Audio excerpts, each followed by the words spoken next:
자, 안녕하세요. 북스원 카페 여러분. 자, 오늘은 이제 저번 시간에 이어가지고 이 북위의 하북통에 관련된 내용을 이제 해볼게요.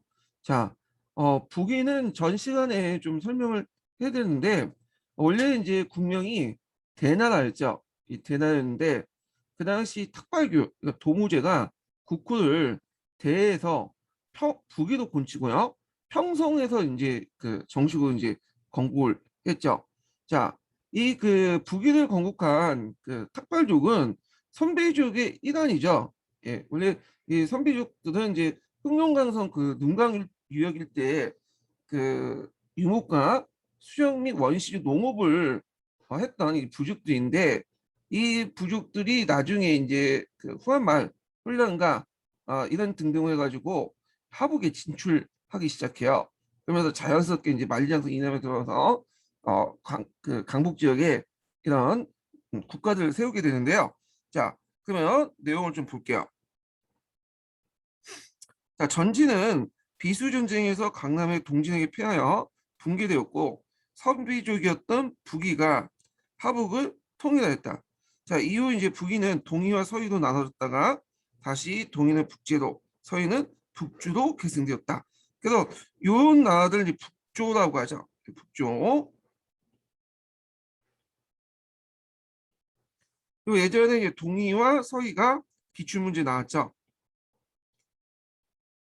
지도를 이제 주어지면서 동이와 서희 위치, 국명을 써라, 뭐 이런 문제가 나왔어요.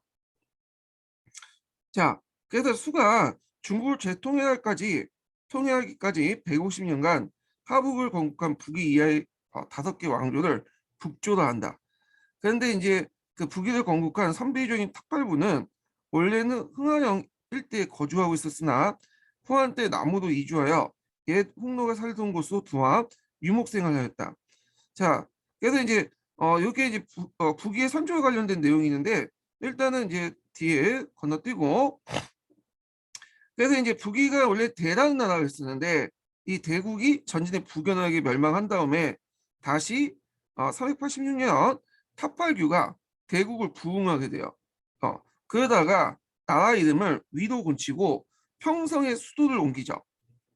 그래서 이제 이 위는 자주 많잖아요. 중국 역사에 위가 많기 때문에 북쪽의 위다 해갖고 여기는 이제 후대학자들이 북이라고 해요. 북이. 그래서 이제 평성에 이제 도읍을 옮기고 이 사람이 태조 도무제죠. 자, 이 태조 도무제는 군사 정치적 수완이 경비한 영웅적인 군주로서 중원 지배 체제를 위한 한족 사대부와 귀족 자제들 가감하게 등용하여 국가 체제를 중국식 그 율령 체제로 정비를 했죠. 자, 이때 이제 한족 사대부 지식인 계층들은 주로 어떤 사람들이냐면 산동 귀족들이에요.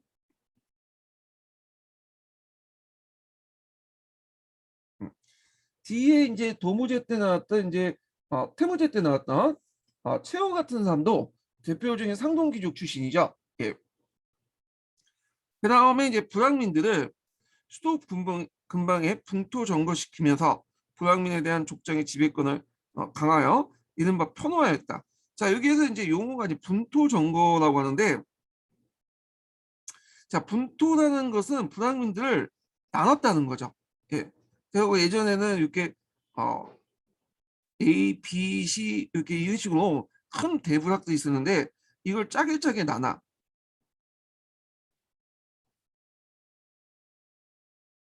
음, 이런 식으로 짜게 짜게 나눈 다음에 얘네들을 한 곳에 살지 못하게 하고 다른 데 이주시키죠. 그러니까 이제 분토정거는 3인 정치하고 같이 연결돼요.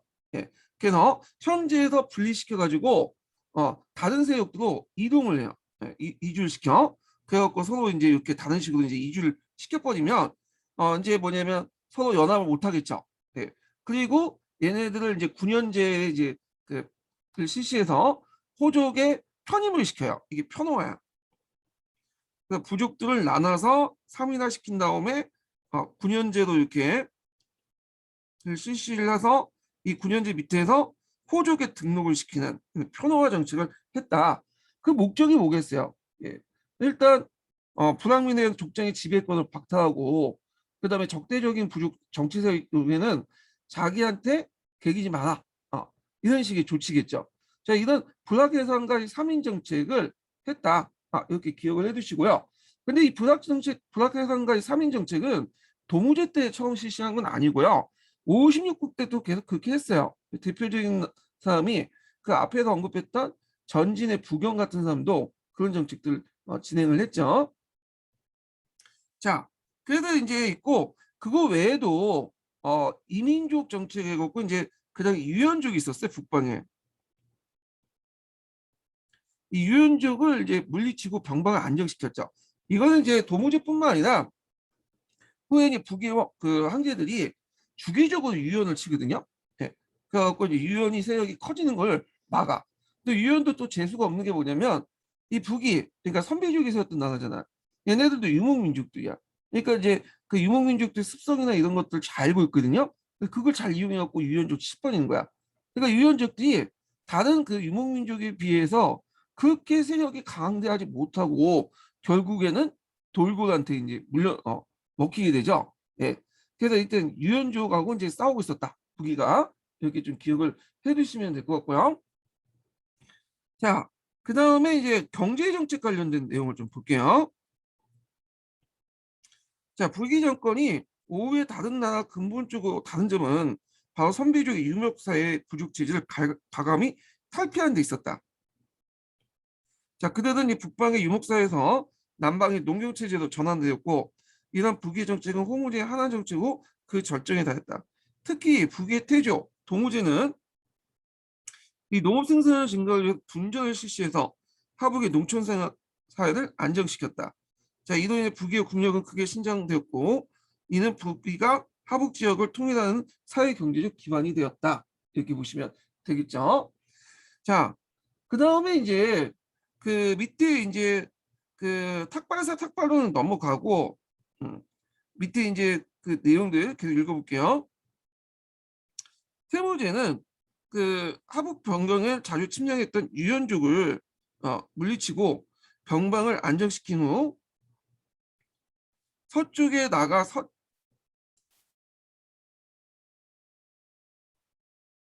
잠깐만요.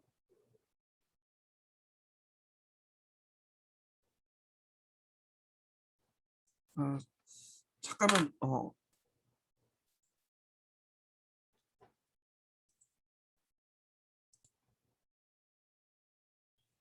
죄송합니다. 제가 이제 다시 시작할게요. 예.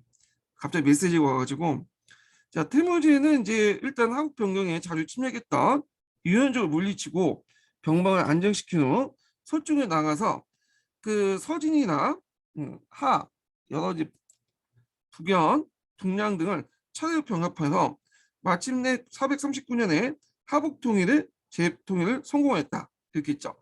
자, 여기에서 이제 그 태무제가 멸망시킨 여러 국가들이 쭉 나오는데 그 중에 이제 하나가 북연이라는 나라예요. 북연이란 이 북연나라는 우리 이제 고구려하고 관련돼 있죠. 그 고구려 장수왕이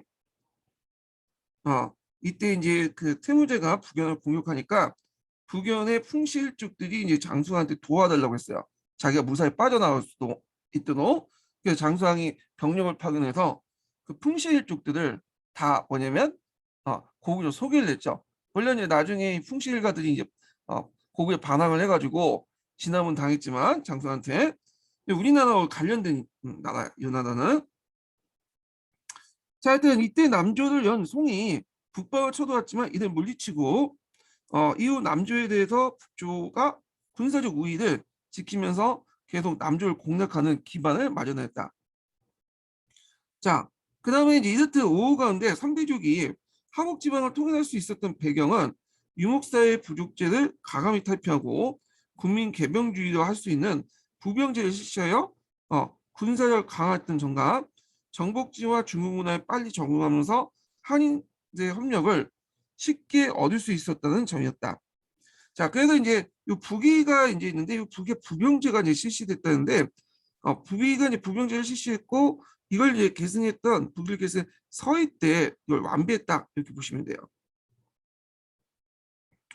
자, 그런데 이제 북위 정권이 호환 병립의 정책으로 중국 문화를 적극 수용할 수 있었으나 문화 수준이 낮은 선비족으로서는 자, 문화적 우월성에 지니고 있는 한인들 통치하기는 쉽지 않았고 여기에서 일어난 민족적 갈등이 적지 않았다. 자, 그래서 따라서 북위가 무력으로 화북을 정복하면서도 결국 중국 문화에 흡수 동화되어 선비족의 민족적 종말을 가져온 역사적 비극의 단서를 제공했다. 됐겠고요. 자, 그 다음에 이제 북위의 한화 정책을 이제 볼게요.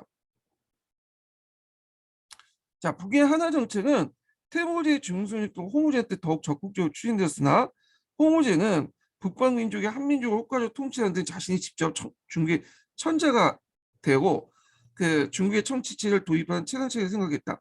그래서 홍우제의 한화 정책의 목적이 나와 있죠. 한화 정책이 뭐예요? 선비족을 한족화시키는 거죠. 그럼 선비족을 왜 한족화시켰냐? 자, 일단 선비족들은 예전에 유목민족이었잖아요. 유목민족들은 어떤 한족처럼 황제에 대한 어떤 절대적 충성심이 별로 없어요.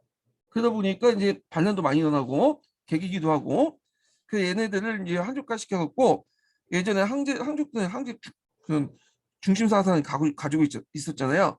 자, 이런 것을 통해서 어 뭐냐면 효과적으로 선비족 억제하는 것도 있었고 인구 대부분이 이제 한족들이고 상당히 한족들이 또 문화적 수준이 높잖아요. 그러다 보니까 한족을 효율적으로 통치하기 위해서는 자신이 직접 중국의 청자가 될 필요가 있었어요. 그리고 중국의 정치체에 도입하고 그런 입장에서 이제 하나 정책을 실시했다. 이렇게 이제 보시면 될 것 같아요. 자, 그러면 이제 이렇게 있는데 잠깐만요. 이 하나 정책 하기 전에 홍우제 이전에 이제 그 누가 있었냐면 도무제가 있는데 여기 도무제가 갑자기 빠졌네. 그래갖고 도무제가 태무제가 있었죠. 태무제. 그래서 이 태무제 부분을 읽고 좀 시작할게요. 요거는 신 동기에서 빠졌나 뒤에 나와 있는지 모르겠는데 여기 빠졌어요 내용이. 몇 페이지 펴보시냐면요.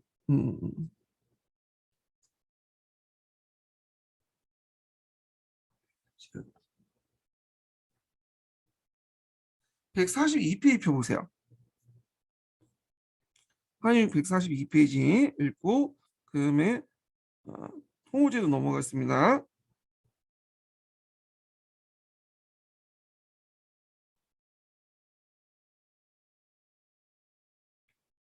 자, 여기부터 해갖고 그 뒷부터 한번 읽어볼게요.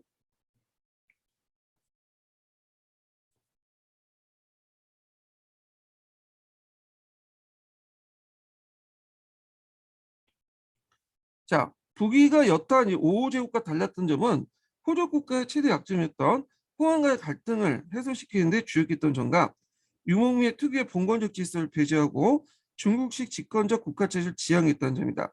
자, 이들을 위해서 선비족 대대로 지켜오던 불합 조직을 포기하기도 했다. 그래서 그 불합 조직 포기 정책은 앞에서 이제 동우제 때 불합 해산이나 3인 정책, 분토 점거 정책을 볼 수가 있죠.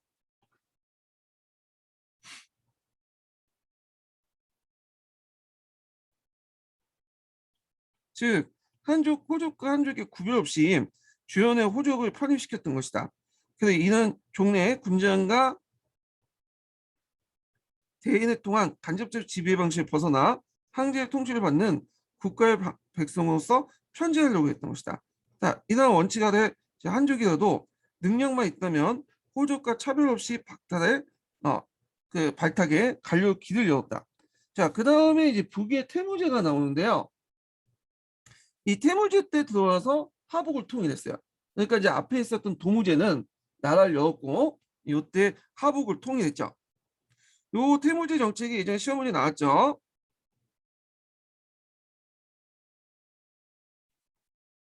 그래서 이 사람은 이제 도교를 적극적으로 이제 수용했죠.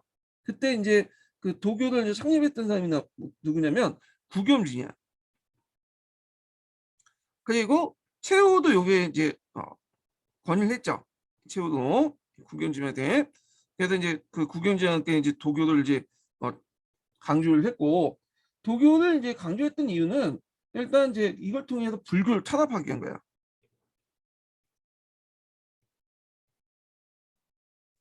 그래서 그때 이제 이 불교 탄압 중에 중국 불교 탄압 중에 산무일종의 범란이 있어요.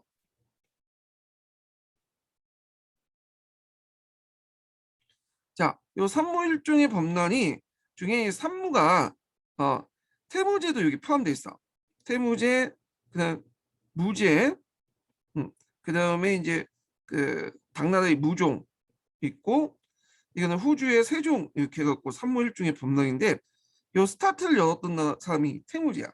예. 태무제 때 대규모 불교 탄압도 있었다. 그 도교를 강조하는 과정에서. 그 다음에 이제 또 하나가 뭐냐면, 여긴 안 나왔지만 이제 아마 이 동계 뒤에 있을 거예요. 국사 피라 사건 있어. 이건 최후의 이제 그 북의 이제 국사 나라 역사를 이제 집필하는 과정에서 중화 사상을 이제 강조하는 바람에 대규모 이제 화북의 명문 그 한족 집안들이 주살된 사건이 있어요. 이게 이제 국사 피라 사건이거든요. 자, 그래서 이제 한번 읽어볼게요. 자, 북위의 태무제는 마침내 오우 제국을 멸망시키고 439년에 하북을 통일했다. 중국식 천자가 되고자 했던 태무제는 자신의 권위를 절대하기 위해서 도교를 적극적으로 받아들였고, 여기에 이제 한족 구간의 최후와 도사 구간주의 권유가 있었다. 자, 도교는 국회 지위를 획득했고 반면 불교는 철저히 타협했다. 그러나 이제 그 구겸지와 최후, 그 다음에 태무제가 세상을 떠나자 불교 신자였던 문성제가 황제가 되면서 불교를 다시 부흥기를 마셨다. 이렇게 있죠. 자, 그건 이제 이 태무제 때 이제 도교가 이제 성립되고 도교가 국교화됐는데, 물론 일시적이지만, 자, 그 관련된 내용이 이제 기초문에 나왔기 때문에 요걸 좀 약간 이제 그 심화자를 보고 좀 정리를 좀 할게요.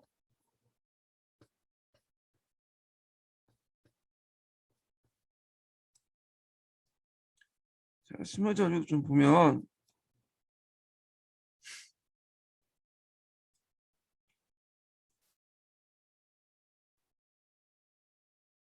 자, 태무제의 종교 정책을 좀 정리를 해보자. 요건 뭐 동계도 없고 제가 여러 책을 이제 보고 정리를 한 거예요. 자, 이 문제가 17년 기출문제 나왔는데, 자, 그다음에 중국식 천자도 되고자 했던 그 태무제는 자신의 권위를 절대화시키기 위해서 도교를 이제 적극적으로 수용했어요. 자, 이때 이제 도교가 이제 국염진에서 창시됐는데, 이 도교는 예전에도 얘기했지만 여러 사상들이 통착돼 있죠. 기본적으로 노장 사상을 베이스로 해서 뭐 민간 신앙, 그 다음에 뭐 신선 사상, 그 다음에 나중에 불교, 뭐 이런 등등 다양한 사상들이 수용이 됐어. 음. 그래서 이제 이 내용들을 좀 보면, 불교 이제 도교의 이제 내용을 보면, 자, 도교는 이 노장 사상부터 출발했죠. 그래서 항로 사상이 바탕으로 이제 또 발전됐다가 후한 말기 때 태평로와 오두미도 이렇게 갈라져요. 그러다가 이제 오두미도가 그 당시 이제 천사도도 이름이 바뀐 다음에 위진남북조 시대 때 남조의 남천사도, 원래 이게 원조예요. 이 천사도가 만들어지고 북조의 이 천사도, 남조의 천사도의 지정격인 신천사도가 만들어져. 예. 그래서 이제 이 신천사도 때부터 이제 도교 교단이 체계화돼요. 국염지에서. 그래서 이때 이제 뭐 나중에는 당나라 때 들어와서 두 개로 나눠졌던 그 천사도가 통합이 되죠. 남방을 중심으로 해갖고. 그래서 있고, 그래서 당나라 송왕실에서 이 천사도를 되게 숭실해 숭배를 하죠. 그래서 당나라 때 도교를 숭배했던 그런 도교는 천사도였어요. 근데 이제 유교와 불교가 그 당시 도교를 만드는데 큰 자극을 줘요. 앞에서 이제 말한 것처럼 천사도, 오두미도 이런 것들이 이제 만들어질 때 자극을 주고, 그 다음에 이제 요때 천사도는 예전에 구천사도라고 이제 예전에 이제 천사도는 어떤 특징이 있냐면 주술적인 성격이 되게 강해요. 상당히 주술적인 미신적인 성격이 되게 강했거든요. 그런데 유교와 불교에 이제 계속 영향을 받은 이제 천사도가 이거 안 되겠다. 이 주술적인 거가 미신적인 좀 탈피하자. 이론화되기 시작해. 이론적 정비가 돼요. 그래서 주술적인 거, 미신적인 것들이 탈피해서 인원화 정비되면서 신도교로 재탄생하게 되죠. 자, 신도교는 종전에 어떤 도교가 가지고 있던 주술적인 미신적인 요소가 없어지고요. 유교와 불교의 논리를 받아들여 갖고 상당히 이론적으로 체계화된 성격을 갖고 있어요. 그리고 도교와 유교와 불교가 합이라는 상교 합일적인 성격을 갖고 있다. 예. 그리고 이제 이 신도교의 여러 교파 중에 대표적인 교파가 그 전진도죠. 북방에서 이제 만들어진 하북 지역에서. 그래서 전진도는 금나라, 원나라 때 등등의 그 시기 때 상당히 확산됐던 그 도교가 이 전진도예요. 예. 그래서 이제 도교의 역사를 좀 간단하게 설명했고, 다시 이제 또 얘기를 해보죠. 자, 그 태무제가 이제 그 도교를 받아들이는 과정은 부겸지와 최후가 권유를 했고, 이걸 이제 수용을 했다고 그래요. 그래서 이제 여기 보면 평상에 이제 일단 수용해갖고 평상에 천사 도장을 설치하고요. 일종의 교회예요. 도관이라고 부르죠. 그래서 천사가 보낸 부적을 인수를 해갖고 거기에 이제 하고, 그다음 구겸지 신법인을 실시했다. 그래서 신천사도의 창건을 기반을 마련했다. 예전에 시험 문제 나왔던 것이 그 구겸지의 신법이야. 신법을 한 건 뭐냐면 악장을 통해서 개를 낭기한 거다. 그럼 개는 뭐냐? 보통 불교에서는 불교 교단을 유지하기 위해서 개라는 게 있어요. 개는 뭐냐, 불교 교단의 어떤 일종의 계율 같은 것들이죠. 교단을 유지하기 위해서는 어떤 조직 기관을 만들어야 할 거 아니에요. 그런데 이제 이 개가 그 당시 신천사도에 영향을 미쳐요. 신천사도도 불교 교단에 따라 개를 만들었어. 근데 이 개가 이제 외우기가 어려우니까 악장, 음악을 통해서 암기를 하도록 했는데, 이게 구겸지의 신법이에요. 예. 그래서 이제 그 도교 속 가진 교리적인 측면과 계율적인 측면, 그 다음에 공간적인 것도 있어야겠죠. 뭐 도관 같은 것들, 이런 것들이 다 갖춰져 있죠. 예. 그래서 독립적으로 이제 도교가 만들어졌다. 이렇게 이제 보시면 돼요. 예전에 얘기했지만 도교와 도가는 다른 거예요. 예. 도교가 도가를 바탕으로 했지만, 노장사를 바탕으로 했지만 여러 가지 요소들이 또 플러스 됐죠. 그리고 도교는 따로 이제 도교의 경전이 따로 있어요. 얘네들이. 그리고 도교의 이제 사찰에 도관이 있고, 도교의 목사가 뭐죠?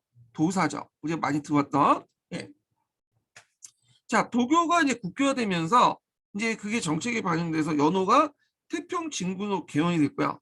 이거 주기한 학자들은 도단에 가서 도사들에게 부적을 받고, 그러니까 우리가 이제 미국 대통령이 이제 취임식 때 바이블을 얹혀가지고 성경 손을 얹어가면서 맹세하는 것처럼 그런 식으로 부적을 받고 불교 탄압이 일어났다. 그래서 도교의 국교화 및 불교 탄압, 산모일종의 법난이 실시를 했다. 자, 그렇지만 이제 이런 정책은 그의 아들이었던 문성재가 즉위하면서 끝나게 되죠. 예. 그래서 이제 이렇게 한번 그 태무제 종교 정책 관련된 내용을 좀 읽어봤고요. 그 다음에 또 이제 볼 게 뭐냐면 국사 피라 사건이야. 예, 국사 피라 사건. 이거는 이제 동계에 그 간혹가다 이제 중간중간에 나와 있는데, 이게 이제 많이 이제 편찬되면서 도저히 빠져 있어요. 이게 이게 중요한데 왜 뺐는지 모르겠는데. 그래서 이제 국사 피라 사건은 이제 크게 두 가지 요소 때문에 나요. 예. 국사 피라 사건이 뭐냐? 이거부터 설명을 해야 되겠죠. 국사라는 것은 이제 국사는 나라의 역사야. 그때 이 국사는 주로 누구의 역사일까요? 당연히 북이니까 선비족의 역사죠. 그래서 선비족 역사를 한번 편찬을 해보겠다 갖고 종교의 자료를 다 모아가지고 선비족 역사를 이제 편찬을 했어요. 누가? 최후가 좀 그걸 아니까. 네, 최후는 상동귀족 출신이죠. 자, 상동귀족 출신인데 이 사람이 이제 그 선비족 역사를 편찬하면서 북위의 예전에 선조들을 이제 쭉 역사를 집필을 했는데, 역사들 정리하면서. 근데 문제는 이 최후가 중화사상을 가지고 있었거든요. 한족 우위 어떤 사고방식을 갖고 있어. 그러니까 얘네들의 역사, 선비족 역사가 얼마나 하찮게 보이겠어. 뭐 야만적이고, 예, 유목 생활할 때 그런 역사들이니까. 자, 그러니까 이제 그것을 이제 집필하면서 상당히 안 좋게 적어놨어. 예. 안 좋게 적었다는 것보다는 있는 그대로 적어놨겠죠. 그리고 나서 이걸 이제 집필해놓고 거기에 이제 뭐냐면 그 보여주니까 그걸 본 이제 그 당시 태무제나 그 북의 이제 선비족 관료들이 열받은 거야. 그래서 이걸 기하로 해가지고 하북의 명문 대장, 명문들이 대장으로 추살된 사건이 있어요. 그래서 문벌귀족에 대한 그 선비족 군주의 우위를 입증했다. 중화사상 반발. 그래서 한인 문벌귀족에 대한 선비족 군주군의 우위를 입증했다. 그래서 한동안 또 그 한인 그 관료들이 상당히 많이 수청됐고 등용되지 못했다가 다시 이제 뭐냐면 그 뒤에 다시 등용이 됐긴 했지만 하여튼 이런 것도 있고요. 자, 경제적인 측면에서 이제 좀 보면 여전히 이제 선비족하고 이제 한인 그 귀족들은 충돌할 일이 없었죠. 왜냐하면 선비족도 유목민족이니까 땅이 그렇게 중요한 게 아니에요. 삶이 중요하죠. 그래서 선비족은 인민을 지배한 반면에 한인들은 토지를 더 바탕으로 인민을 지배했죠. 토지가 더 중요하니까. 근데 북이가 이제 하북통일을 직접 한 후 직접 토지와 인민을 지배하면서 북이 관료 귀족들이 이제 관료 귀족화가 추진되면서 선비족도 이제 토지를 중요시하게 돼요. 그러면서 당연히 한족들과 충돌할 수밖에 없겠죠. 자, 그러면서 이때 이제 뭐냐면 이 국사 피하 사건이 일어나면서 예전에 이제 한인 그 선비족 귀족들 한인 호족들을 별로 안 좋게 생각했잖아. 서로 땅 따먹기를 했는데 얘네들하고 이제 뭐냐면 갈등이 생기니까 그게 이제 기하로 이 국사 피하 사건을 폭발됐다. 그래서 이런 경제적 측면에서 국사 피하 사건을 본 게 있어요. 그래서 중화사상적인 측면과 경제적 측면에서 이 국사 피하 사건을 이렇게 이제 보는 걸로 이제 정리를 좀 해보시면 될 것 같고요. 자, 그래서 이 경제적 측면 부분은 뒤에 좀 동계 부분에 나오긴 하는데 하여튼 여기에서 미리 좀 정리를 좀 해봤습니다. 예. 자, 그 다음에 이제 다시 넘어가서요. 한유 넘어갈게요.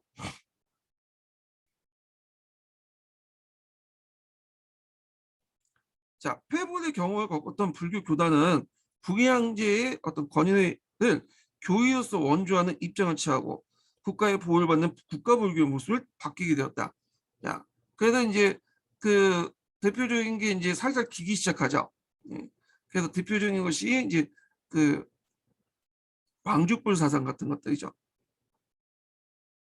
왕이 꼭 부처다. 여기서 이제 나온 거야.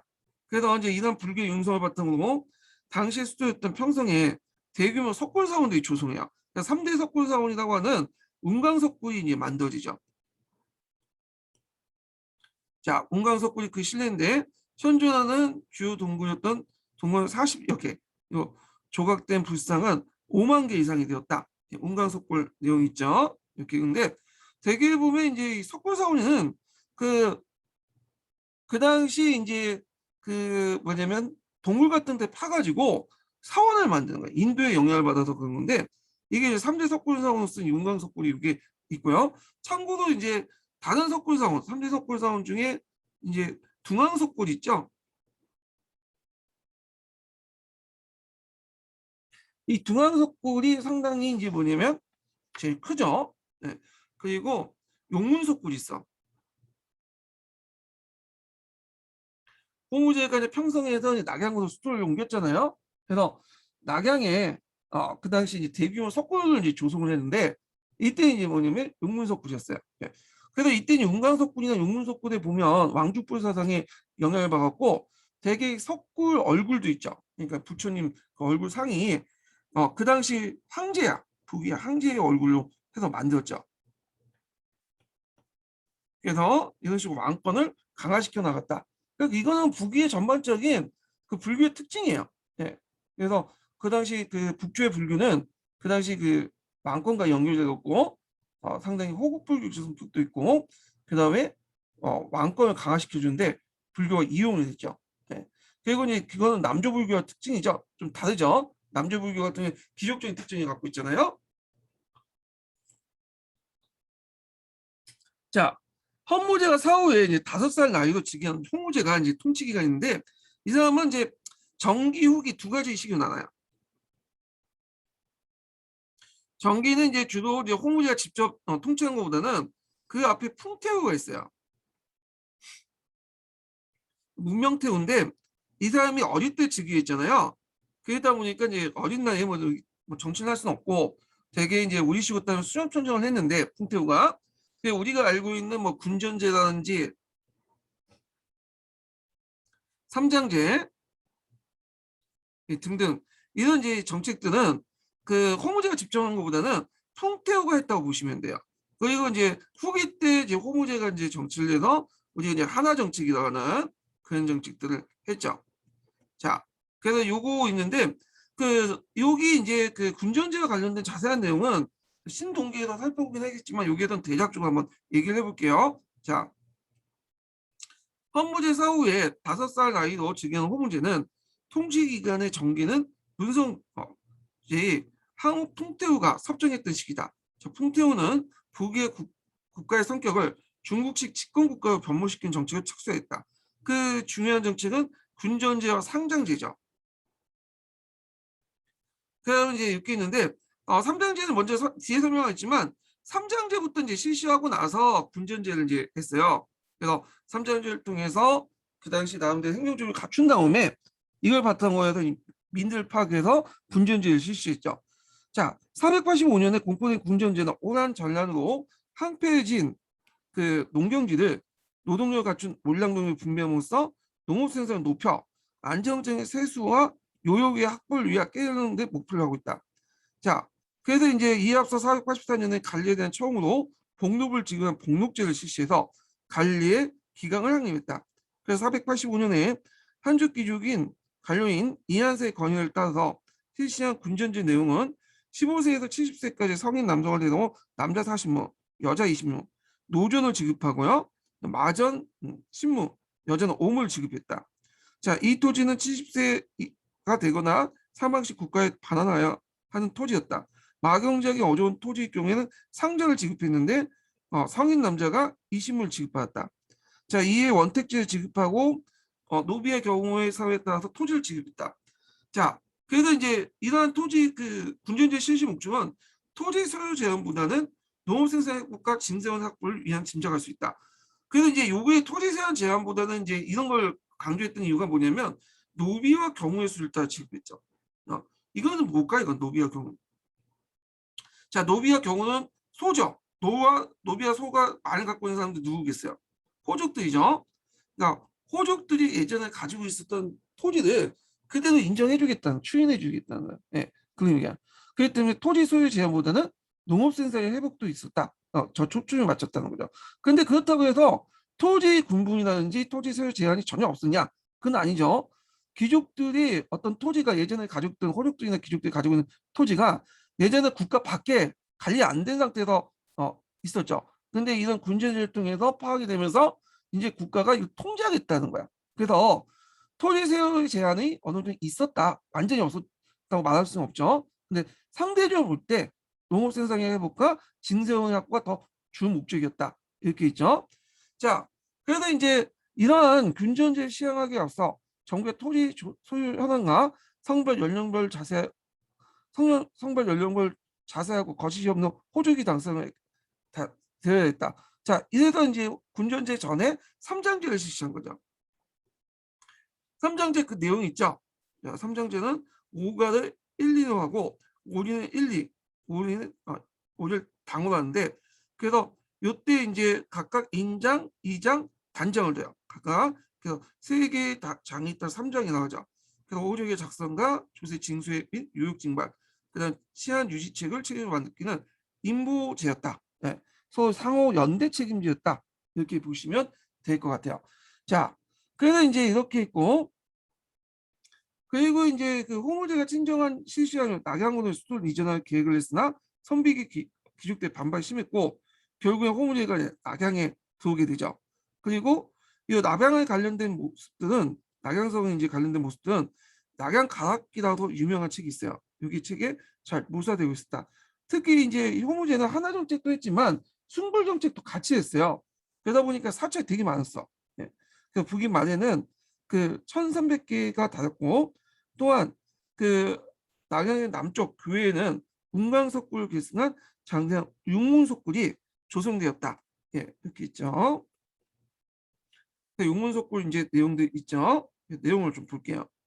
중국 3대 석굴사원이라고 하는데, 자, 중국 하남성 남양 부근에 위치한 석굴로 문광석굴과 쌍벽을 이루는 중국의 대표적인 석굴사원이고, 북위 때부터 송대까지 석회암의 방벽에 다수의 크고 작은 동굴을 뚫어놨는데, 동굴 안에 저마다 엄청난 수의 불상이 새겨져 있다. 2000년 유네스코 세계문화유산이 등록되었다.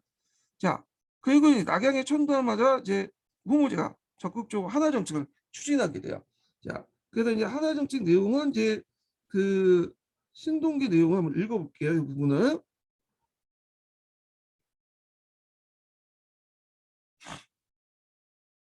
자, 홍우제 하나 정책 중에 중요 내용을 보면 수도를 평성에서 낙양을 옮기고 호안 간의 결혼을 적극적으로 장려했다는 거. 자, 그리고 이제 호성과 한성을 한성으로 바꾸고 호속과 호를 금지 및 한원을 강요했다는 거. 자, 이런 정책들인데 이때 이제 호라는 것은 선비족이죠. 선비족의 성을 한성으로 바뀌었다. 그리고 하이 일원화를 위해 선종 분정령을 실시했어요. 그래서 이제 선종 분정령을 제정을 통해서 들 수 있는데 호모제는 하나 정책으로 선비족과 상류계층이 점차 한인부족과 혼고하면서 귀족화되고 토지를 경정하고 한인 농민들의 소작으로 사역하기도 했다. 이렇게 있죠. 자, 여기에는 이제 하이 이도나 이단으로 성적 분정령을 이제 실시했다고 했잖아요. 이 성적 분정령은 좀 내용을 좀 약간 살펴보고 있는데, 자, 이 부분은 한의 중에 잘 나와 있어요. 한번 읽어볼게요.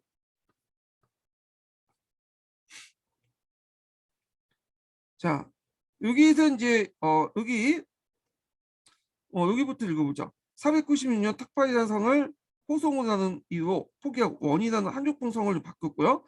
이들 모분으로 해서 다른 선비계통의 부족들도 한족의 성을 부여했다.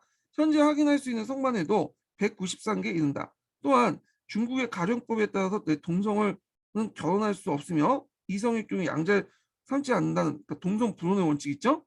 자, 이성의 경우 양자를 삼지 않는다는 금기가 호족들에게 적용됐다. 이게 취양자 제도에 갖고 중국 같은 양자 삼을 때 자기 같은 동성끼리 살아요. 이게 조선후기 때도 마찬가지죠. 중국의 성리학적 영향을 받아서 이렇게 했는데, 자, 홍우제는 이학계 호족과 한족의 통혼을 적극적으로 장려해 자신부터 칠씨나 노씨 등 한족 명문에 따른 아내로 맞아 후궁을 삼았고, 그 다음에 선비족 귀족인 자도 동등한 가문의 한족과 통혼을 했다.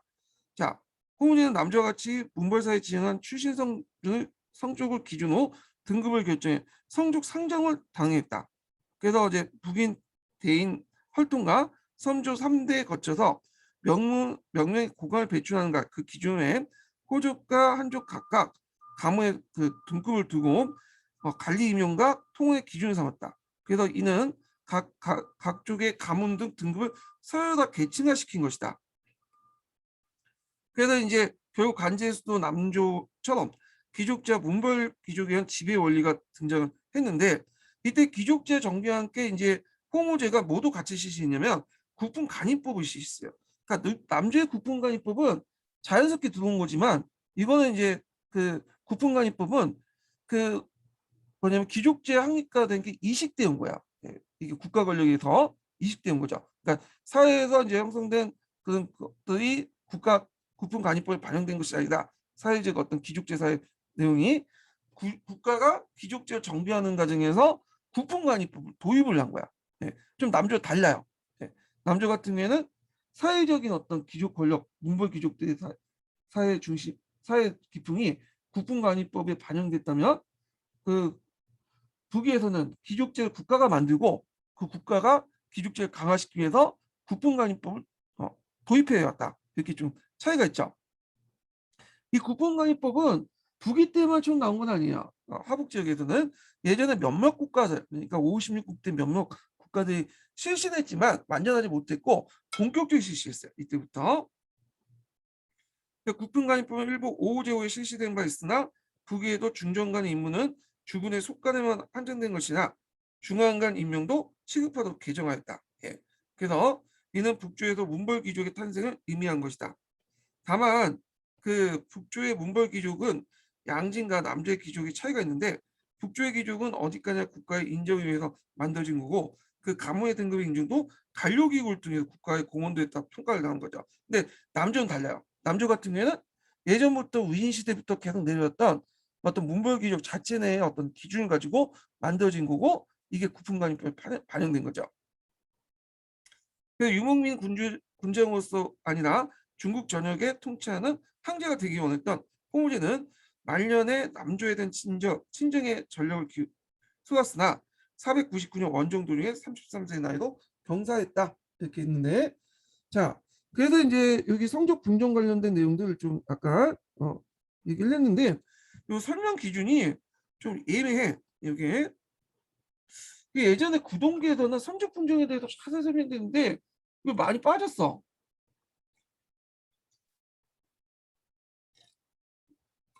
그래서 이제 제가 성적 분정 정책을 다시 이제 그 책을 좀 정리를 해볼게요. 다른 책을 바탕으로.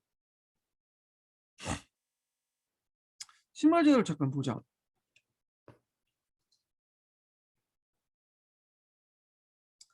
자, 성적 분정 정책은 이제 하위 1호나 정책을 이제 실시했는데 중국사 서술 내용을 이제 보면요.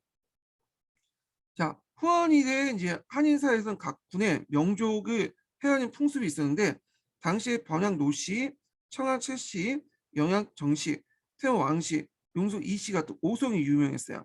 그래서 북위는 이 5성을 북위 왕씨가 통혼할 수 있는 우위성을 인정하고요. 그 다음에 과거 3대 거쳐 간이 등급의 고하에 조사하여 갑성, 을성, 병성, 정성 4개 계층을 구분하여 간직을 수행한 기준을 삼았다. 자, 이와 함께 이제 그 뭐냐면 선비족 중에 목씨, 육씨, 가씨, 유씨, 팔성을 도무제일의 최고의 훈장을 받은 가문이기 때문에 한성의 5성과 동급으로 우위를 이제 하셨다. 그래서 선비족 8성과 한인 귀족의 4성을 동격으로 두고 나머지 선비족들 혈통과 국권을 가면서 성과 족으로 나눴어요. 그래서 북시조 시조들 간직이 높은 걸 성으로, 간직이 낮은 족으로 구분을 편제를 했다. 그래갖고 이제 여기 보면 선비족 귀족이 있고 한인 귀족도 있잖아요.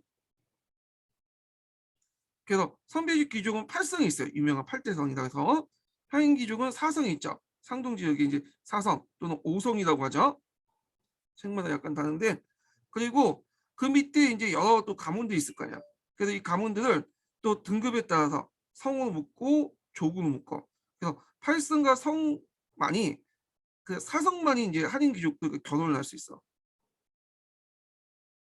4성, 5성 결혼할 수 있고 그 밑에 족으로 묶고 있는 선비족들은 그 아래 등급의 이제 한인 그 귀족들 있죠. 얘네들과 결혼을 할 수 있어요. 그래서 이런 선비족과 한인 귀족들을 묶어서 일종의 통혼권을 형성하는 거야. 네. 일종의 이제 남녀 귀족사회 비슷하죠. 네. 그런 식으로 이제 문벌 귀족사를 만들고 그걸 이제 국가가 제도화시키기 위해서 뭘 도입했다? 국품 중종제를 실시했어요. 근데 남조하고 다른 건 아까처럼 이렇게 선비족과 한인귀족 때 등급을 나누고 그 국분 중종을 실시하는 과정이 어떤 남조처럼 그 귀족사의 자기들 기준에 따라서 설정된 것이 아니라 국가 권력이 개입해갖고 인위적으로 이렇게 만들어졌다는 거죠. 예.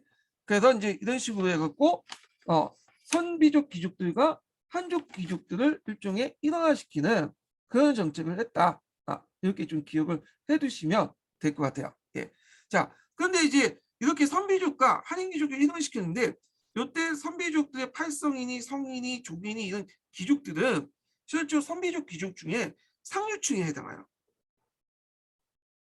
선비족 안에서도 귀족들도 상류층이 있고 그다음에 중하류층이 있고 일반 평민들도 있을 거 아니야. 근데 이 상류층은 하나 됐어. 일종의 하나 정책을 통해서. 근데 중하류층이나 요 밑에 있는 일반 평민들은 이 하나 정책 배제됐겠죠. 당연히. 그리고 오랫동안 권력을 누렸는데 이 홍문이라는 사람이 나타나서 뭐 그 뭐냐면 선비호나 선비 풍속 다 버리고 하나 해라. 그러니까 당연히 반발할 수밖에 없겠죠. 특히 이들은 뭘 가지고 있냐면 군사권을 가지고 있어요. 야, 홍무제가 죽고 나니까 애들이 반발할 수밖에 없겠죠. 그래서 육진의 난이 나. 그래서 이제 홍무제 하나 정책은 통일적으로 성공한 것처럼 보였지만 그 당시 이제 그 뭐냐면 한 선비족 내에 갈등을 불러일으켜서 내부 갈등이어서 나중에 홍무제가 죽고 나서 이 북위를 분열시키는 배경이 되었다. 그리고 선비족부터 북위 왕실 고립되는 거죠. 예. 왜냐면 얘네들이 쪽수가 많잖아. 얘네는 쪽수가 적고 그래서 이제 이런 이제 부작용도 같이 나왔다. 이렇게 기억을 해두시면 돼요. 그래갖고 뭐 뒤에 6.25 바통 황제 지배체제를 지향 한문화를 수용하는 과정에서 황제권을 강화했고 그리고 하나 정책을 실시하면서 군인 반란이 일어났죠. 우진군과 호부군의 반란, 특히 이제 육진의 반란 같은 게 일어났다. 그래서 선비족부터 북위왕실을 고집시켜는 걸 초래했다. 그래서 왕실의 문약화를 초래했다. 이런 부작용이 많이 나왔다는 거. 그래서 홍무제 하나 정책의 그 결과 관련된 선비족 분열과 관련된 내용이 예전에 시험문이 나왔어요. 그래서 그 배경이 됐던 것이 이 홍무제 하나 정책이다. 이렇게 보시면 돼요. 자, 그 다음에 동계에 들어가서 낙양청도 관련된 내용 좀 더 얘기를 해볼게요.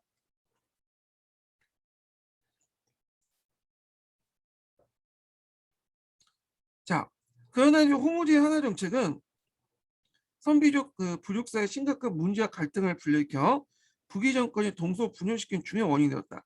자, 수도를 평성에서 낙양으로 옮긴 것은 선비 부족의 근거지를 유목지대에서 농경사에 옮긴 것이다.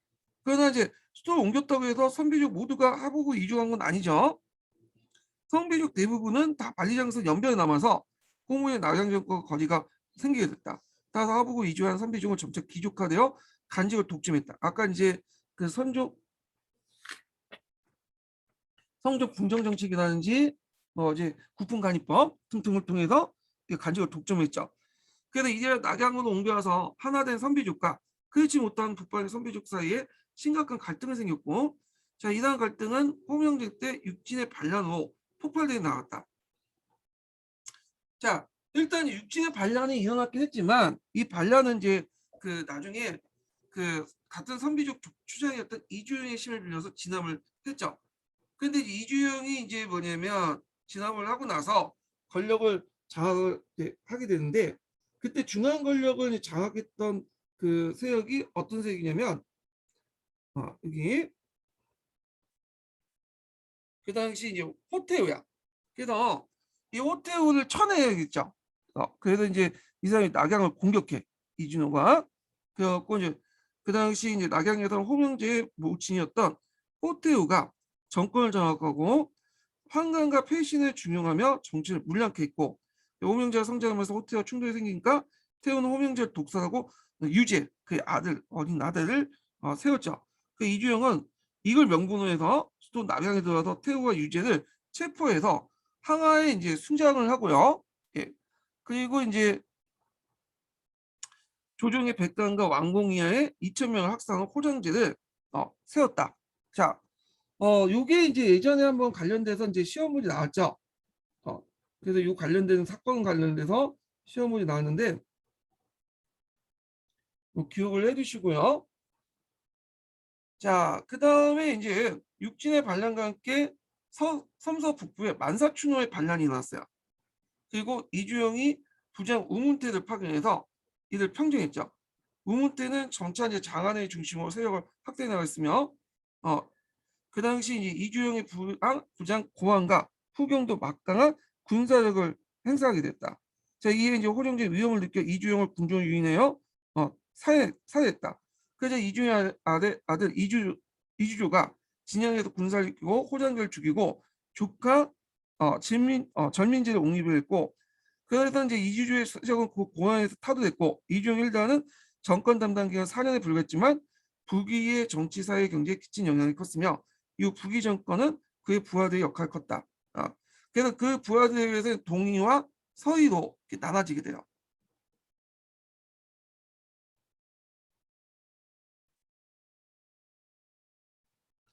자, 이렇게 기억을 해두시고요.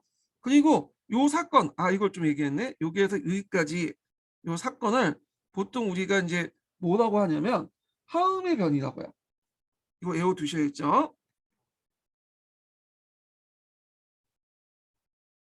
이게 하음의 변이 기출문제 나왔어. 요 사건을 보고 이 사건의 명칭을 써라. 그래갖고 이제 하음의 변. 그래서 528년에 북주의 항족들이 대규모 이주영에서 학살된 그 사건을 하응의 변이다. 네, 요 기억을 해두시고 요게 예전에 한번 기출문제 나왔기 때문에 그 사건의 명칭 기억을 해두시면 돼요. 자, 그러면 그 후는 이제 어떻게 분열됐냐? 앞에 이제 그 이주영의 부하가 있었다고 했죠. 고환이 있죠. 자, 고환이 동인을 세워요. 동의가 이제 나중에 북제가 되죠. 그리고 그 또 하나가 이제 의문태인데 의문태가 서해를 세우죠. 같은 위인데 이제 항제를 따로 모신 거예요. 그래서 이게 이제 뒤에 북주가 되죠. 그래서 북주와 북제가 이제 경쟁을 하다가 북주가 북제를 먹죠. 예, 이런 과정을 겪게 되는데 요 동의와 서해가 이제 나왔는데 위치는 이제 좀 파악을 해둘게요. 여기가 예. 자, 여기 북주와 북제가 있는데 일단 이 북주 쪽이 뭐냐면 서이고요. 예, 서해대교에서는 북주고 북제대교는 이제 동해대교에서는 북제죠. 이렇게. 자, 여기 딱 보시면 알겠지만 북제가 좀 약간 영토는 적을 수도 있지만 여기가 인구가 되게 많은 지역이야. 생산량도 많고 북주는 적죠. 근데 북주가 북주가 더 커서 북제를 털죠. 먹잖아. 예. 그 이유는 이제 나중에 설명을 할게요. 그래서 이제 이렇게 이제 두 개의 국가로 나눠진다. 이거 예전에 기억을 나왔으니까 시험을 문제 나왔으니까 기억을 해주시고요. 자, 그러면 이제 다시 신동계 내용을 들어보자. 자, 여기 들어가기 전에 첫 번째 인증번호 알려드릴게요. 첫 번째 인증번호는 60번입니다. 첫 번째 인증번호 60번이에요.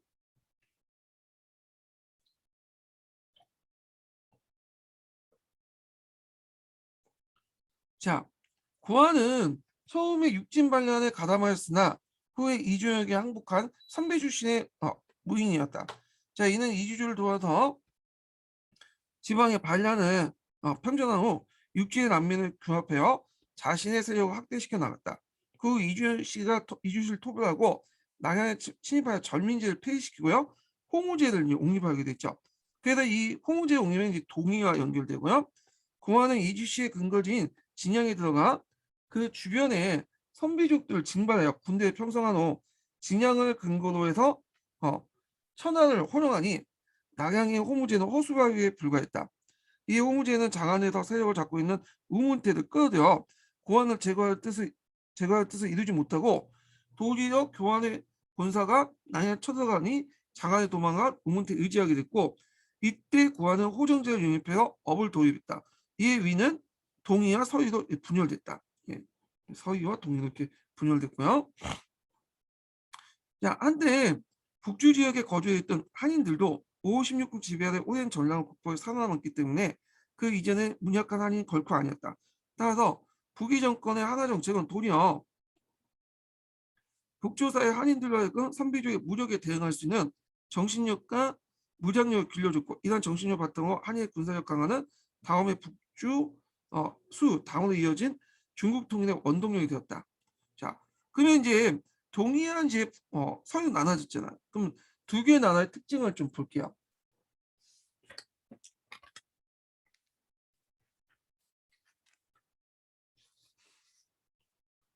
자, 여기 먼저 동의를 이제 볼게요. 동의와 북제. 자, 동의의 이제 고아는 아들 고징을 태조해서 업을 해서 동의를 돕게 하고 스스로 진양의 승상부를 두고 궁국 대사를 전단했다. 고환이 죽고 고징이 동의의 실권을 장악하자 장군인 후경이 반란을 일으켰다. 후경 어디에서 봤죠? 네. 뒤에 남조 정치 양나라에서 이제 봤잖아. 그때 반란을 일으키고 실패하고 나서 여기 간 거예요. 후경은. 그리고 나서 또 배신을 때렸죠. 그러니까 배신의 아이콘이야. 그러니까 한번 배신한 사람들은 어디 가나 또 배신을 하게 돼 있어. 원래 성향이 그래. 예. 위안 스카이도 그랬잖아요. 자, 동희는 후경을 교모의 양으로 몰아내는데 양날 무제는 후경의 야심을 알지 못하고 그의 양보를 순수히 받아들였다. 그러나 후경은 양의 군비가 허수아는 걸 눈치채고 반란을 일으켜 무제를 살해하니 양과 양의 사회 문화가 크게 파괴되었다. 한편 동의의 고징은 정제와 박모가 있다. 정제는 문분을 경비한 인물로 전에 고환은 정제를 극진히 받들었으나 그의 아들 고징은 자신의 사역을 믿고 정제를 핍박했다. 이에 정제는 군중에서 탈출하여 거사하려다가 사전에 발각돼 유폐되었고, 자 이에 가담한 항족 60명이 처형됐다. 자 이때 고징은 동의를 채택하여 항제에 오르려고 했으나 부하에게 살해되고 동생 고양이 정제부터 양해를 받아 항제가 되니 이게 북지의 문선제죠. 예. 그리고 그의 즉위 초에 이제 정치에 열심히 했던 명을 친송됐으나 종신 세력에 시기하면서 점차 홍폭해져 왕족을 살해하고 선비족을 냉혹하게 대했으므로 동의의 종족 25개가 700명이 학살되었다. 그러니까 선비족이 세웠지만 선비족을 또 차지하고 그래요. 예. 그래서 선비족과 선비족 간의 어떤 차이 갈등도 있었고 또 뭐냐면 또 선비족과 한족 사이 갈등이 있어. 분열돼 있었어. 그러다 보니까 나중에 이제 국제에서 먹히게 되죠. 자, 문선제가 죽고 어린 태제가 즉위하니 문선제의 동생이었던 산성왕은 선비족 장수와 결탁 양음을 사대원 유제를 몰아낸 수수 즉위하니 호소제가 됐다. 자, 그래서 그는 현명한 군주였으나 일찍 죽고 어리석은 동생 우성제가 이제 즉위하여 선비족 여러 대신과 장군 고율강을 살해하여 항시 세력을 약화시켰다. 자, 북제는 수도를 업을 두고 군사상을 중심 진영을 이뤘다. 그래도 이제 정치와 군사가 분리됐어요.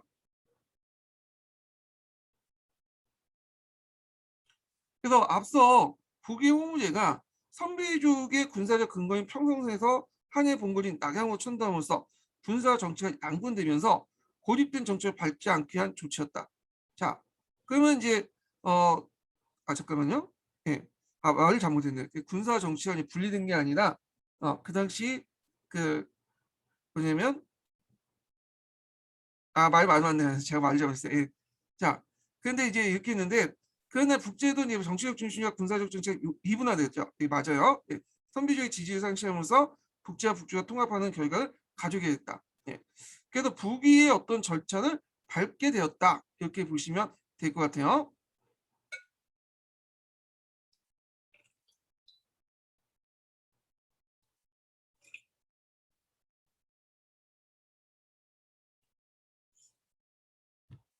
근데 이게 앞부분이 좀 맞지가 않는 것 같은데 이게 얘가 좀 그러네. 예. 그래서 군사 정치가 양분되면서 고립된 정치를 밟지 않기 위한 조치였다. 그러나 북제도 정치적 중심지와 군사 요지가 이분화되어 선비의 지시를 상실하면서 업을 두고 진영을 둔 게 군사 정치의 불이겠죠. 그러니까 전천을 밟았다. 이게 맞는 것 같은데 그리고 이렇게 나가야 되는데 약간 문장이 좀 이상한 것 같아. 제가 아무 생각해도 이해를 해도 예. 그 이제 요거 뭐 그 각자 보세요. 하여튼 결론은 정치와 군사가 분리되는데 이게 북위도 그랬고 북제도 그랬다. 이게 요지인데 요 뒷문장이 좀 약간 앞뒤가 안 맞는 것 같긴 해요. 제가 뭐 지필자의 그 뜻은 잘 모르겠지만 일단 제가 보기에 그래요. 예. 자, 그 다음에 이제 북주를 보죠. 그래서 북주가 이제 하북을 재통한 배경을 이제 나오는데 서방의 이제 장안의 수도를 둔 서희 정세도 동의와 같이 불안했다. 웅운태가 죽자 그의 웅운각은 서희의 공기를 피하고 스스로 황제에 오르니 국호를 주도하고 있다. 처음에 북주의 형상은 동의에 비해 영토가 협소하고 인구가 훨씬 적고 그의 문화와 경제면에서 떨어지는 형편이었다. 영토 없어서는 틀려요. 영토는 상대적으로 커요. 네. 여기 보시면 알겠지만 크게 볼 때는 여기가 큰데 다만 이제 여기 영토 자체가 이제 그 쓸모없는 땅들이 많아서 그래. 이 북제는 노동자기 땅이 많죠. 중원도 있고 그 당시 하북에 생산이 제일 높은 그 지역을 다 장악을 했었잖아요. 그런 측면에서 보셔야 돼. 자, 그래서 이제 그의 문화적 경제적 면에서 떨어지는 편이었다. 그러나 이 무제는가 즉위하자 자, 이 북주의 무죄 유명하죠, 이 사람도. 그래서 이제 부병제 학대 실시했던 사람은 또 유명한데, 그리고 또 이제 산무일종의 범란에서 두 번째 범란을 일으켰던 사람, 불교를 탄압했던 사람도 유명해요. 자, 하여튼 부병제를 확대해서 북주의 군사를 강하여 주력하면서 북제보다 우위에 있다 이렇게 있어요. 그런데 이제 교과서나 이런 그 다른 책에서는 이 부병제 실시를 북위가 아니라 서위 때도 이렇게 기록이 돼 있다고. 예. 서희가 이제 실시했다는 식으로 나와 있어요. 자, 그런데 이제 이 동계에서는 이제 그 북위 때 처음 실시했고 학대시킨 게 서희였다 이렇게 있는데, 그냥 이제 동계의 관점보다는 그냥 교과서나 뭐 다른 그 책의 관점, 그러니까 부병제 서희 때 실시했다라는 게 그런 식으로 이해를 해주시는 게 훨씬 좀 괜찮을 것 같아, 제 생각에는. 자, 이 부병제도가 이제 나오죠. 부병제도는 병동일치적 성격이 되게 강해요.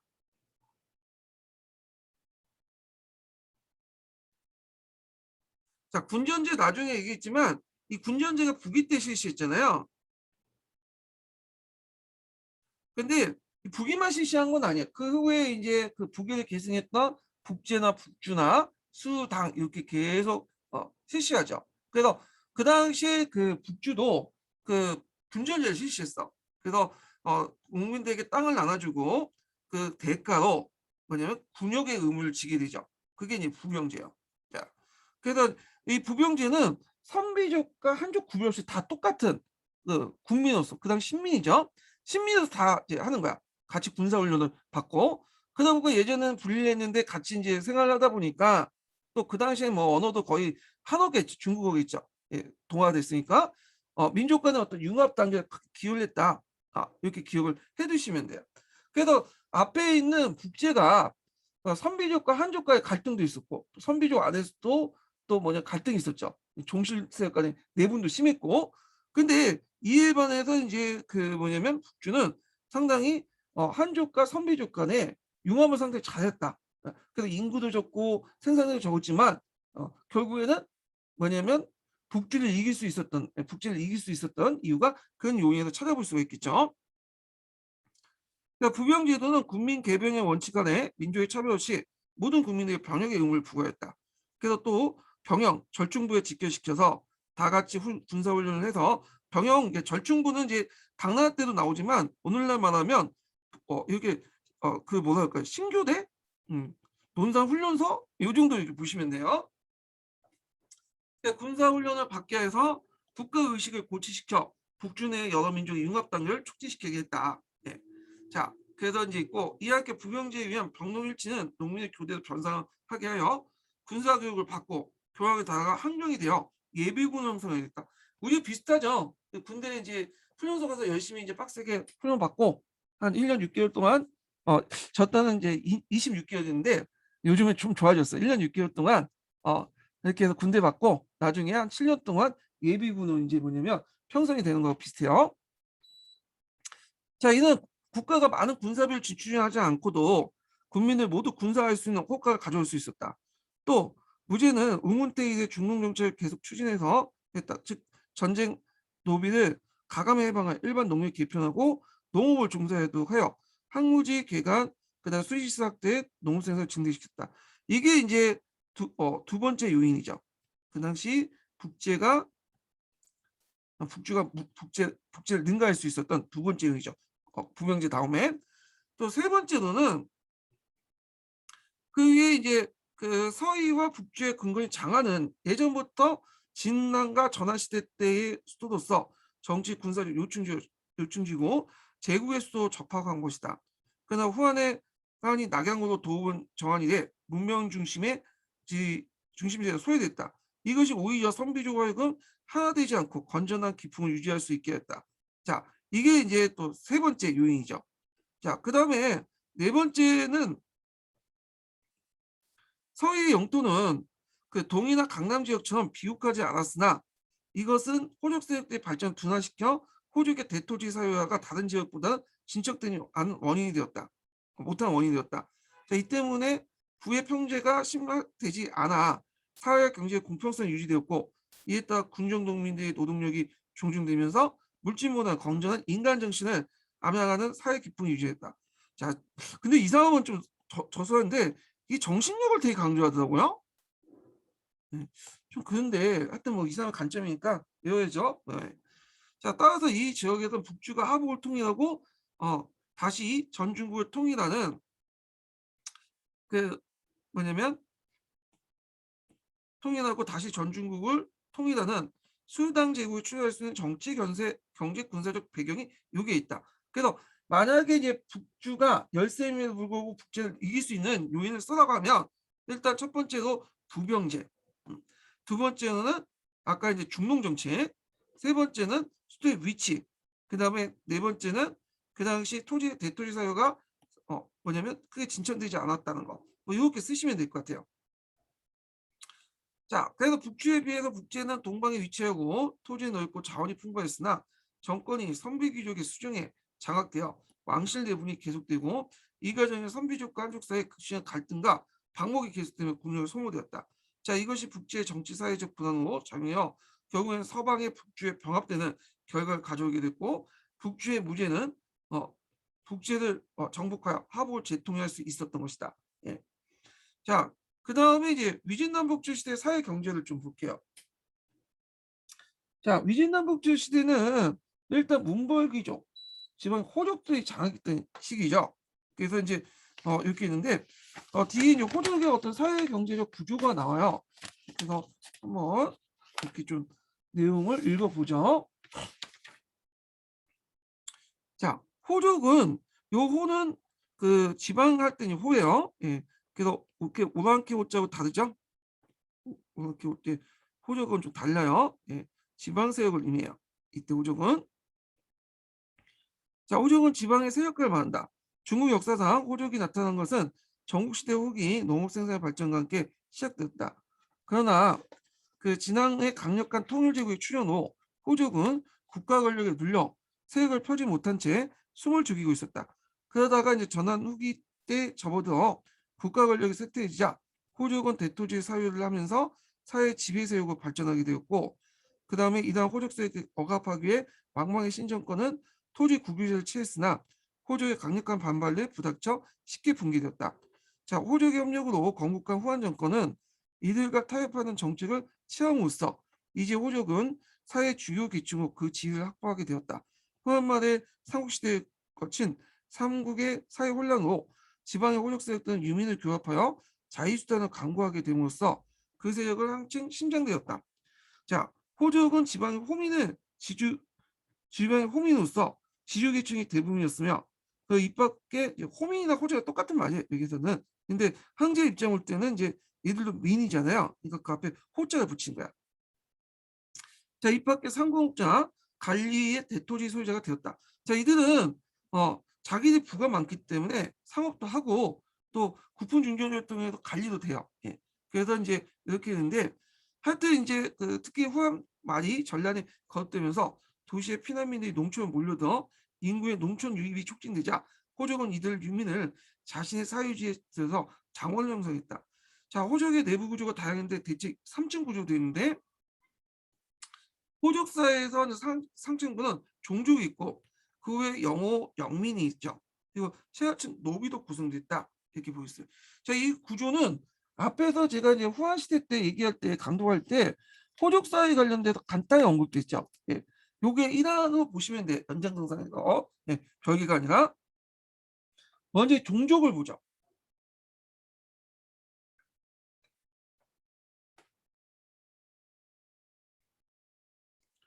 자, 종족은 호족사의 중심이 이른다. 종족의 수조는 일종 만신이라는 하되 그 집단 대단히 크다.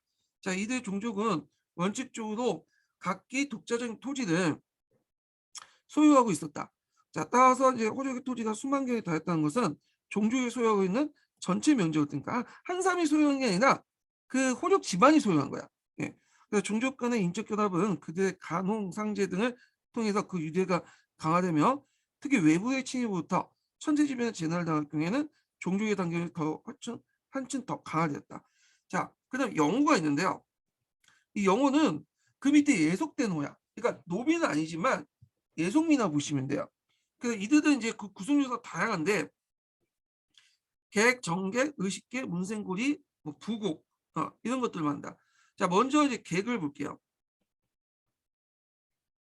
자, 객이란 전란이나 부역에 피하여 호족의 장원에 유입되기도 하고 호족의 초청이나 압력에 굴복한 경우 노비에서 해방된 자들 여러 가지 형태가 있다. 객은 주객의 호족에 북이 되어 신분적으로 예속되고 이때 주객의 호족이라는 것은 뭐겠어요? 호족이죠. 그 호족도 호족이죠.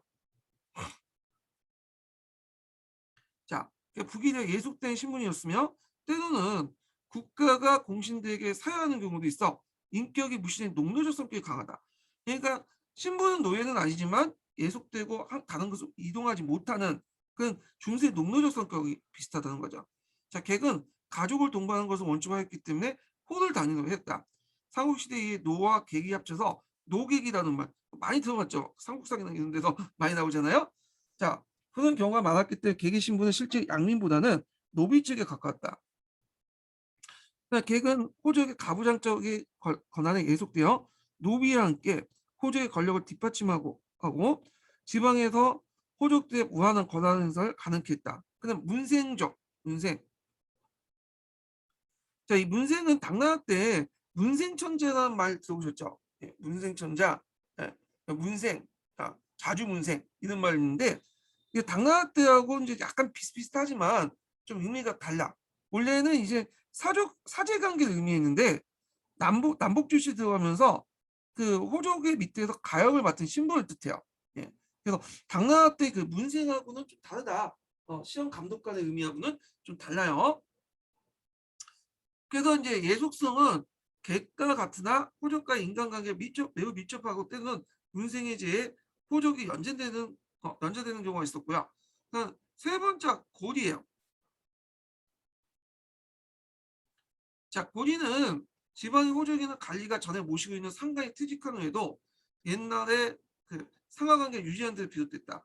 그리고 객과 달리 호족에 동거하지 않으나 호족의 간부를 접촉하는 데 외곽사역을 이용했다. 예.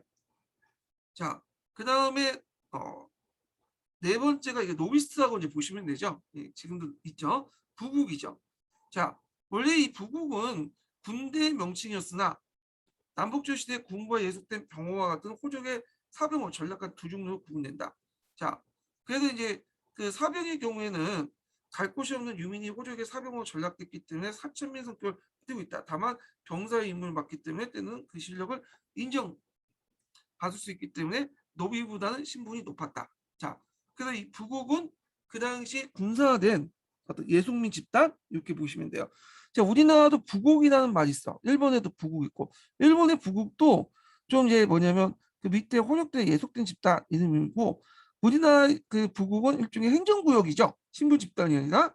그래서 원래는 이제 양민이었으나 여기 천에서 여러 가지 이유로 신분적으로 천대받는 계층을 이제 부국이죠.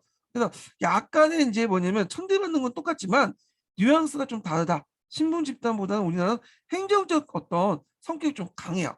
이 집단이. 자, 그 다음에 노비가 있는데요. 노비.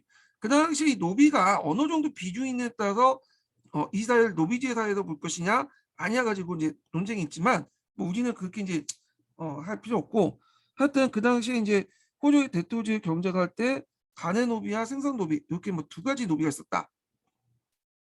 그러니까 간의 노비는 주로 호족의 가사와 자벽을 담당하는 비해서 그 당시 이제 생산 노비는 그 장원의 생산에 투입됐다. 그래갖고 이제 노비와 관련된 내용이 있는데 요거 뭐 각자 보시고 그런 게 있구나 하고 넘어가시면 돼요.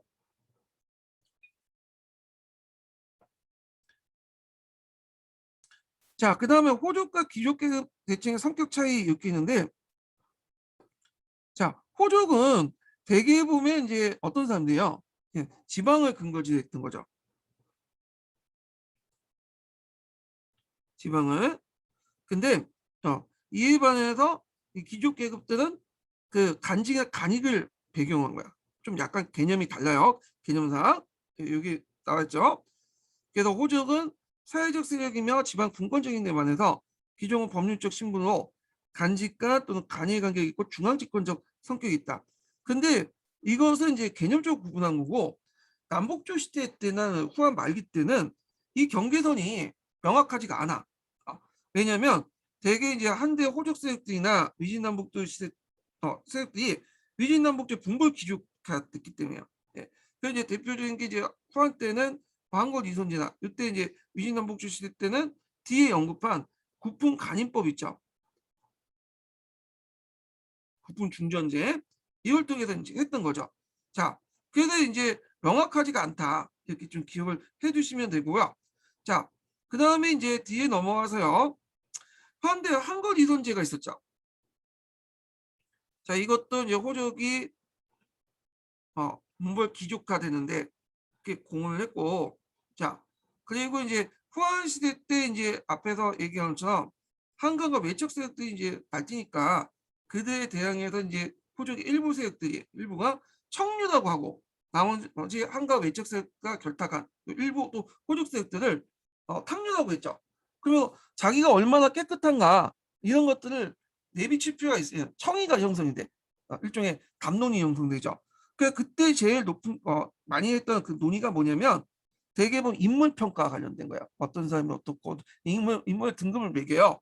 그래서 그 호족들이 이제 후한 말에 한간 정책 호족이 강력하게 저항하면서 호족의 명성은 더욱 한층 높아지게 되고 명사가 종친됐으니 이때 얼마나 깨끗하냐에 따라서 급이 매겨지는데 상군, 팔준, 파년, 팔급, 팔주의 칭호가 그것이다.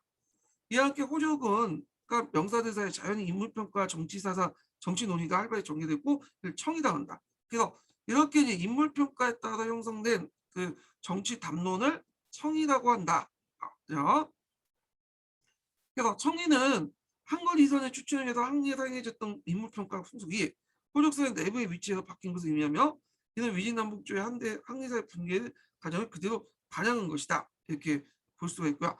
근데 이거는 마치 항리사회가 그 후한 시대 때부터까지 계속 나온 걸로 했지만 앞에 말과 좀 모순돼 있죠. 이미 붕괴돼 있어요. 그 전한 시대 때만 좀 있었고 그 전에는 붕괴돼서 이제 전한 중국 때는 호족들이 다 장악을 했죠. 그래서 한갈 이가 해체돼서 오와 촌이 나는 그때 등장했는데 요거는 약간 이제 앞부분과 다른 것 같아. 다른 책하고.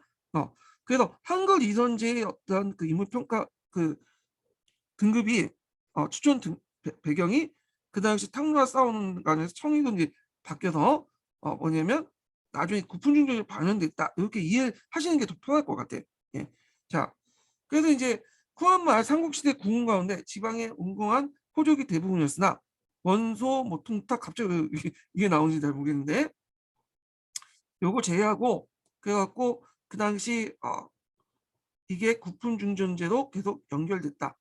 이렇게 보시면 되고 왜냐면 앞에 이 청이라고 하는 그 호족 집단들이 삼국이 분열된 가운데 각국의 군원 세력도 있을 거 아니야? 분열된 가운데서도 그 밑에 들어가서 참모 역할도 많이 하고 그들끼리 누굴 모셨든 간에 네트워크가 형성되죠. 그러면서 이제 이것이 나중에 국분중전제가 반영될 때 그대로 반영됐다. 이렇게 보시면 돼요. 예. 자, 요 자세한 내용은 서양사 강좌가 좀 자세히 돼 있어요. 예. 그래서 이 동계보다는 서양사 강좌 부분을 시간 되시는 분들은 한번 읽어보세요. 제가 또 그 관련된 내용들 또 심화 규제에서 적어놨긴 했거든요. 그래서 이것도 참조를 해주시고요. 자, 그러면 이제 요번에 시험 문제 나왔던 구품간이법을 볼게요. 이 구품간이법은 구품 중전제라고 또 하죠. 시험 문제 예전에는 많이 나왔어요. 예전에 그래도 한동안 안 나왔다가 요번에 이제 한문 사료와 함께 나왔더라고요. 문제가 되게 쉽게 나왔어. 그러니까 제가 보니까 그냥 주요 문제 낼 것 같아. 물어보는 것도 거의 뭐 거기 빈칸 풀어놓고 거기 빈칸 치고 다는 문제죠. 네, 특정한 용어를 쓰고 요즘에는 문제가 그렇게 성의 없게 내. 네. 뭐 측정하기 좀 편해서 그런지 모르겠는데 하여튼 그렇게 내요. 자, 그래서 이 구품강의법은 이제 한번 몇 번 기출문제 나왔으니까 근데 중요한 내용이에요. 요거는 좀 쉬었다가 진행을 할까요? 네, 요거는 쉬었다가 진행을 하겠습니다.